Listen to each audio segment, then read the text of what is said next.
सोचा जा सकता है, परंतु कुछ लोग हैं जो कहते हैं केवल उनकी सपोर्ट के लिए लीगल सिस्टम भी खड़ा होता रहेगा। तो मुझे लगता है कि ये एक अच्छी शुरुआत है, जो एक ही पुस्तक, एक ही पैगंबर, एक ही पूजा पद्धति, उन लोगों पर जब तक करेक्शन नहीं आएगा तब तक ये समस्या का समाधान ठीक से नहीं हो पाएगा। अनुराग भदौरिया, सरतन से जुदा के तो रही थी मौलाना कादरी, देखिए अब आपके पास तर्क नहीं बचा ना कलीमुल हफीज, मैं इसीलिए कह रही थी विक्टिम कार्ड नहीं खेलना चाहिए, तार्किक तौर पर बात होनी चाहिए। मौलाना कादरी, एक सोशल बॉयकॉट की बात की थी अभी राजीव तुली जी ने कि कड़ा मैसेज जाना चाहिए, ये कब तक निंदा कर दी हमने, किसी ने इस चीज को सपोर्ट नहीं किया, कब तक बस निंदा भर से काम चलेगा? देखिए अदिति जी, सिर्फ निंदा तक हम महदूद नहीं हैं, ये बड़ा ही स्पष्ट रूप से हम कहना चाहते हैं कि हम ग्राउंड रियलिटी पर, ग्राउंड लेवल पर काम कर रहे हैं और जितने भी लोग ये अराजकता फैलाने की कोशिश कर रहे हैं, पीएफआई को बैन करने के लिए हम बारहा मुतालबा कर रहे हैं। और अभी हमारे राजू महंत जी कह रहे थे कि हमने कभी मुसलमानों को हिंदुस्तान से जाने के लिए नहीं कहा, तो उनकी नॉलेज के लिए कह दूं, कल एक कर्नाटक के नेता ने कहा कि हिंदू मुत्तहिद हो जाओ, मुसलमानों को यहाँ से भगा देंगे। खैर कोई ताकत मुसलमानों को यहाँ से नहीं भगा सकती सर, लेकिन आप भी एक महंत है तो मैं भी एक धर्मगुरु हूँ, तो हमको ये चाहिए सर कि हम इत्तेहाद से काम करें। और मुसलमान वो है सर कि जो हकीकत में जो मुसलमान है, आप आतंकवादियों को मुसलमानों से ज्वाइंट मत करिए, हम खून देना जानते हैं। प्रॉफिट मोहम्मद की जब बर्थडे आती है तो हम रक्तदान करते हैं, ब्लड डोनेशन देते हैं, कैंप लगाते हैं, एक हैदराबाद में नहीं सारे साउथ में लगाते हैं। अब के तो हम ये छवि क्लियर करने के लिए सारे हिंदुस्तान में ब्लड डोनेशन कैंप लगाएंगे और ये 2 अक्टूबर को लगाएंगे हम, प्रॉफिट की बर्थडे से पहले ये बताएंगे हम कि हम कभी भी खून देने के आदी नहीं है। हम कभी भी ऐसे लोगों का समर्थन नहीं करते, न कभी भी ऐसे लोगों का सपोर्ट करते हैं, लेकिन आपसे तकलीफ है, आपसे मजहब, आपके संप्रदाय के लोग ऐसे कार्य करते हैं तो हम तो बोलेंगे ही। आप भाई इस्लामिक स्कॉलर हो, मौलाना हो, आपको नहीं बोलेंगे तो किसको बोलने जाएंगे, किसको कहने जाएंगे? तो ये जिम्मेदारी तो आपकी है ना, आपको आगे आना पड़ेगा ना, आपको अपने बच्चे को समझाना पड़ेगा ना। जिस प्रकार से सरतन से जुदा की जाती है, जिस प्रकार। सर जवाब लीजिए मौलाना कादरी। देखिए महंत राजू जी, मैं आपको फिर एक बार ये कह रहा हूं कि बास कट्टरपंथियों की तरफ से आप सारे हिंदुस्तान के मुसलमानों को और इस्लाम को नहीं कह सकते। हम खुद वो कट्टरवाद के खिलाफ है। अरे साहब, हम आईसिस के खिलाफ है, हम लश्कर तौबा के खिलाफ है, हम जैश मोहम्मद के खिलाफ है। हम बता रहे ना आपको, हम खून देने के आदी है, हम किसी का कत्ल करने की तायद नहीं करते। और पीएफआई पर बैन लगना चाहिए। ये हिंदू जितने भी मुस्लिम धर्मगुरु आप सबने बहुत अच्छी सारे लोग ये बात कर रहे हैं। कोई प्रैक्टिकली और रियलिटी में तथ्यों पर बात करेगा। दिक्कत जानते हैं कहां होती है? दिक्कत तब होती है जब आप लिंचिंग में रिलीजन लेकर आते हैं, जब आप दंगा, उसके बाद विजय शंकर तिवारी। जी अदिति मौलाना साहब की बातें मुझे सुनकर के एक पॉजिटिव और एक आशा की किरण दिख रही है, मगर मुझे लगता है कि इस डिबेट को थोड़ा वाइड करना चाहिए। मौलाना साहब ने 1-2 बातें जो उठाई है, मैं उन्हीं पर एक आध केवल बात उनसे और पूछना चाहूंगा। कुरान शरीफ में 3 शब्द आते हैं। पहला शब्द है जिहाद, दूसरा शब्द है काफिर और तीसरा शब्द है उम्मा। इन 3 शब्दों पे अगर आप थोड़ा सा व्याख्या कर देंगे तो शायद एक आपके समाज को और एक दिशा देगी। जवाब ले लीजिए सर मौलाना कादरी। सारे संकट है वो भी आपको मालूम है। इन 3 शब्दों की व्याख्या आप कर दीजिए। मौलाना कादरी से जवाब दीजिए। मौलाना कादरी, देखिए सर, सबसे पहली बात मैं आपको ये बड़ा ही क्लियर अंदाज में कहना चाहूंगा कि हिंदुस्तान में किसी एतबार से जिहाद किसी मुसलमान पर वाजिब नहीं है। यहाँ पर सारे लोगों को, सारे मुसलमानों को मजहबी आज़ादी है, उनकी मस्जिदें हैं, उनके अपने धर्म पे चलने की उनको इजाज़त है। और आप जो लफ्ज़ काफिर का इस्तेमाल कर रहे हैं सर, ख़तई तौर पर हमारे अपने हिंदुस्तान के दूसरे धर्म के लोगों पर ये लफ्ज़ एज पर कुरान फिट नहीं होता। इनको हम काफिर नहीं कह सकते, ये बात को क्लियर रखिए सर। और जहाँ तक कि उम्मा का सवाल है तो उम्मत सिर्फ हिंदुस्तान ही में नहीं है, सारी दुनिया की जो मुस्लिम फॉलोइंग है उनको उम्मा कहा जाता है, जो मुस्लिम उम्मत कही जाती है। ये बात को आप क्लियर रखें और आपके चैनल के जरिए, आपके माध्यम से हिंदुस्तान के सारे मुसलमानों को ये कहना चाहता हूं कि ये देश हमारा था, यहां पर हमें देश में आजाद है, हमको मजहबी आजादी है, यहां पर जिहाद नाम की चीज कोई हो ही नहीं सकती। आपको हर तरीके की सहूलत है। अगर किसी को कोई भटकाता है कि जिहाद करना है तो ये सीधे सीधे इस्लाम के खिलाफ है, इस्लाम के रास्ते के खिलाफ है। ठीक है, विजय शंकर तिवारी। नेता भारत की जय, स्वतंत्रता और बहुत सारी जय जयकार कर रहे थे, उन्हीं के बीच में वैसी साहब खड़े होकर शांत खड़े थे। उनका हाथ उठ करके भारत की जय करने के लिए तक हाथ नहीं उठा, उनका मुंह में नहीं खुला। तो ऐसी पार्टी के प्रवक्ता ये क्यों कहते हैं कि पाकिस्तान चले जाएं हम? यही क्रिटिसिज्म है जिस पर मैं आपसे सवाल कर रही थी। मौलाना कादरी और उसके बाद महंत राजू दास, जल्दी जल्दी प्लीज।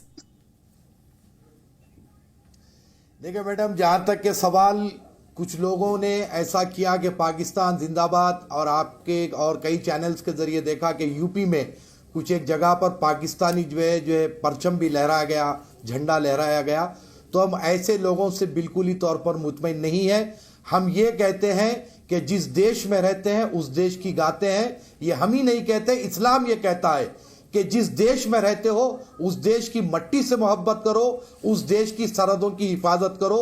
तो कुछ लोग हैं जो आए दिन ऐसे भटकाने की हरकत करते हैं, इन लोगों पर पाबंदी लगनी चाहिए ताकि सारे हिंदुस्तान का मुसलमान गर्व के साथ अपने मुल्क भारत में जी सके। किस किस की बात कर रहे हैं जिन पर पाबंदी लगवाना चाहते हैं, बताइए। जी मैडम, किस किस पर पाबंदी लगवाना चाहते हैं, बताइए आप। कौन कौन से संगठन है? देखिए मैडम, पहली बात तो हम बारहा मुतालबा कर रहे हैं। आदरणीय मोदी जी से भी हमने इस बात का मुतालबा किया कि हमारे एजेंसीज ने जितने भी पीएफआई के हरकतों को निकाला है, उनके जो सबूत मिले हैं, यही लोग हैं जो अराजकता फैला रहे हैं, मासूम मुसलमानों का जहन खराब कर रहे हैं। तो ऐसे जितने भी संगठन हैं, इनके ऊपर फौरी पाबंदी आयद की जाए, इनको बैन किया जाए, और इनके जो पोस्ट होल्डर्स हैं, इनके आधार को भी जो है ब्लॉक किया जाए ताकि कोई दूसरी ऑर्गेनाइजेशन ये ना बना सके। इनके ऊपर सख्त कार्रवाई होनी चाहिए। मैं ये अपने लिए नहीं कह रहा हूं, सारे देश के लिए कह रहा हूं। और देश के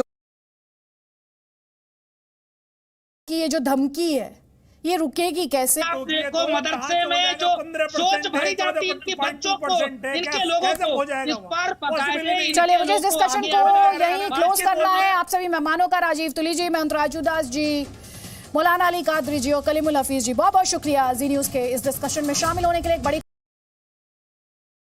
महंत राजू दास हिंदू धर्म गुरु हैं, अभी जुड़ेंगे। आपको कलीमुल हफीज दिख रहे हैं एआईएम का पक्ष रखने के लिए। मौलाना अली कादरी हैं, इस्लामिक स्कॉलर हैं। मौलाना कादरी, पहले तो मैं आप ही का कमेंट यहां पर चाहती हूं। आप सुन रहे हैं कि डॉक्टर सोहन लाल आर्य बता रहे हैं कि क्योंकि वो पेटिशनर हैं कुछ मामलों में, इसलिए किस तरह से उन्हें धमकाने की कोशिश की जा रही है, डराने की कोशिश की जा रही है। देखिए अदिति जी, सबसे पहली बात तो यह है कि अभी मैं आपसे जो बात कर रहे थे, मैं सुन भी रहा था। जो पेटिशनर है ज्ञानव्यापी में हिंदू पक्ष की जानिब से, तो ये कॉल की ट्रेसिंग तो होगी किसी हाल, और हमारी अपनी पुलिस है और हमारी इंटेलिजेंस है, इसकी सही माना में तहकीकात तो की जाएगी।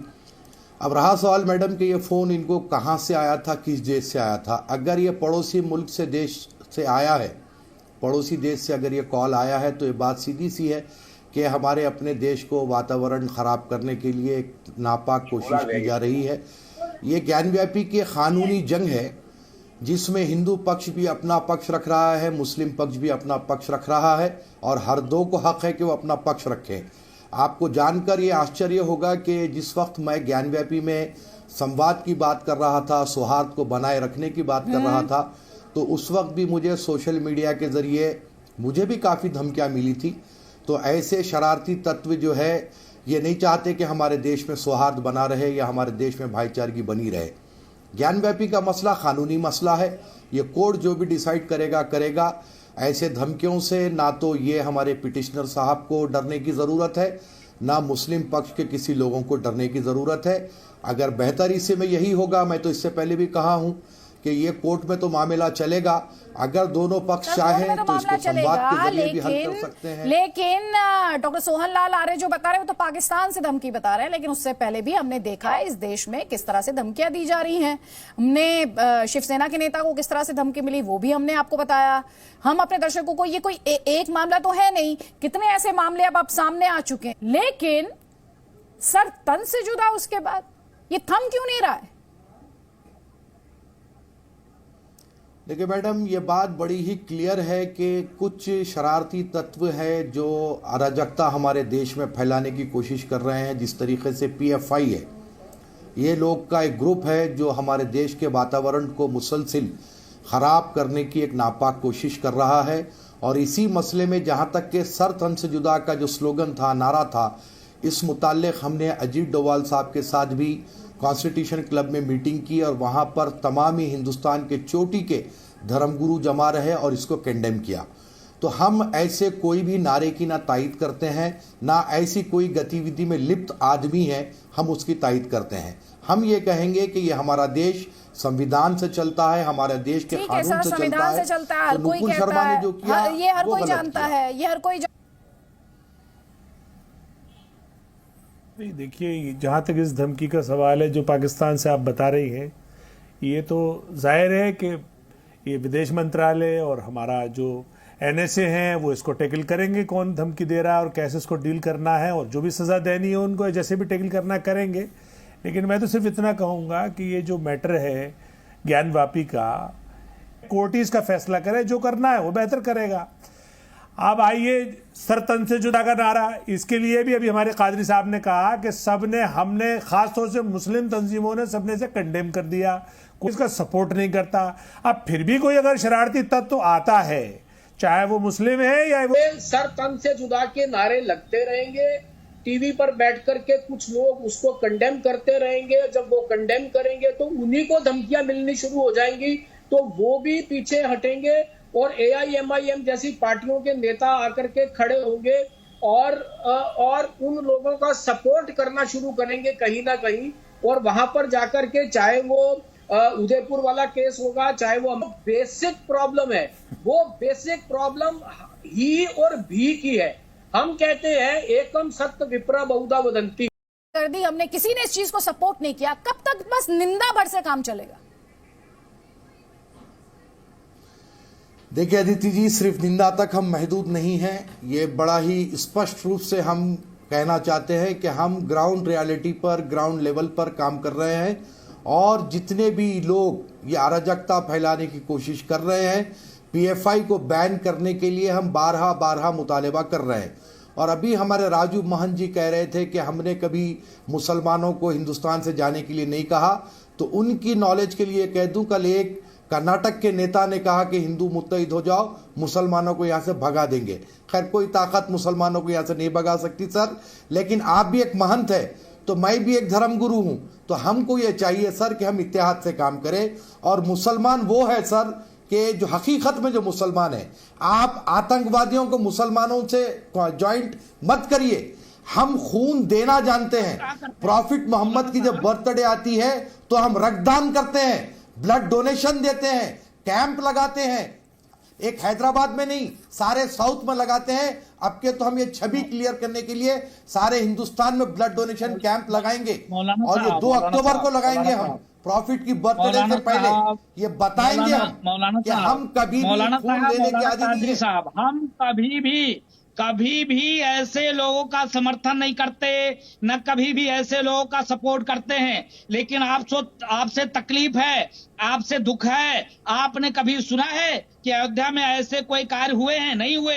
लेकिन हम लगातार जब जिस प्रकार से ये बातें आती है, जिस प्रकार से आपके कौम, आपके मजहब, आपके संप्रदाय के लोग ऐसे कार्य करते हैं, तो हम तो बोलेंगे ही। आप भाई इस्लामिक स्कॉलर हो, मौलाना हो, आपको नहीं बोलेंगे तो किसको बोलने जाएंगे, किसको कहने जाएंगे? तो ये जिम्मेदारी तो आपकी है ना, आपको आगे आना पड़ेगा ना, आपको अपने बच्चे को समझाना पड़ेगा ना। जिस प्रकार से सत्तन से जुदा की जाती है, जिस प्रकार से सत्तन की जुदा की नारा लगता है, जिस प्रकार से कहा जाता है कि आओ मोदी, इस्लाम स्वीकार कर लो, तभी तुम्हारा कल्याण हो सकता है, नहीं तो नहीं हो सकता। क्या बात करते हैं आप? ऐसे बात, धर्म के आधार पर देश का बंटवारा हुआ ना, एक समय था ना, कितने कितने लोगों का कत्लेआम हुआ, उसको महंत राजू जी, मैं आपको फिर एक बार ये कह रहा हूं कि बास कट्टरपंथियों की तरफ से आप सारे हिंदुस्तान के मुसलमानों को और इस्लाम को नहीं कह सकते।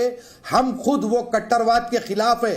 अरे साहब, हम आईसिस के खिलाफ है, हम लश्कर तोयबा के खिलाफ है, हम जैश मोहम्मद के खिलाफ है। हम बता रहे ना आपको, हम खून देने के आदी है, हम किसी का कत्ल करने की तायद नहीं करते।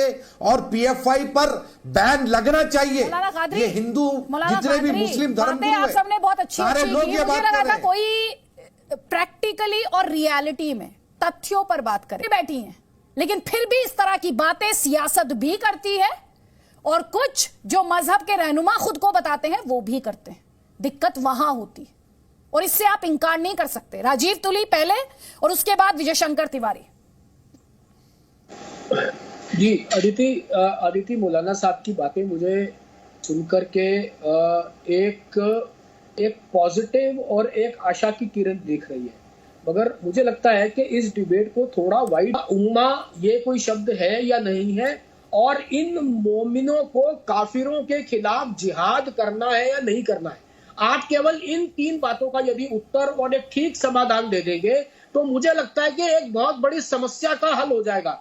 कलीमुल हाफिज साहब इस बात पे मुस्कुरा रहे हैं, हंस रहे हैं, क्योंकि उनको पता है कि इन 3 बातों का उत्तर यदि आप उसकी एक ठीक व्याख्या कर देंगे तो शायद एक एक आपके समाज को और एक दिशा देगी। जवाब ले लीजिए मौलाना कादरी। सारे संकट है वो भी आपको मालूम है। इन 3 शब्दों की व्याख्या आप कर दीजिए। मौलाना कादरी से जवाब दीजिए। मौलाना कादरी, देखिए सर, सबसे पहली बात मैं आपको ये बड़ा ही क्लियर अंदाज में कहना चाहूँगा कि हिंदुस्तान में किसी एतबार से जिहाद किसी मुसलमान पर वाजिब नहीं है।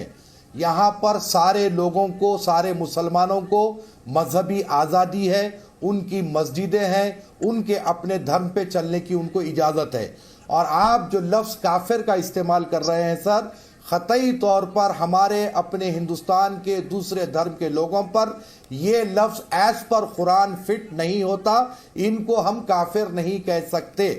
ये बात को क्लियर रखिए सर। और जहाँ तक कि उम्मा का सवाल है, तो उम्मत सिर्फ हिंदुस्तान ही में नहीं है, सारी दुनिया की जो मुस्लिम फॉलोइंग है उनको उम्मा कहा जाता है, जो मुस्लिम उम्मत कही जाती है। ये बात को आप क्लियर रखें। और आपके चैनल के जरिए, आपके माध्यम से हिंदुस्तान के सारे मुसलमानों को ये कहना चाहता हूं कि ये देश हमारा था, यहां पर हमें देश में आजाद है, हमको मजहबी आजादी है। यहां पर जिहाद नाम की चीज कोई हो ही नहीं सकती। आपको हर तरीके की सहूलत है। अगर किसी को कोई भटकाता है कि जिहाद करना है तो ये सीधे सीधे इस्लाम के खिलाफ है, इस्लाम के रास्ते के खिलाफ है। ठीक है, विजय शंकर तिवारी। देखो अदिति, अभी कलीमुल हफीज ने बहुत कड़े थे, उनका हाथ उठ करके भारत की जय करने के लिए तक हाथ नहीं उठा, उनका मुंह भी नहीं खुला। तो ऐसी पार्टी के प्रवक्ता, नेता, उनसे अपेक्षा क्या कर सकते हैं? इसी प्रकार की अपेक्षा कर सकते हैं। मेरा केवल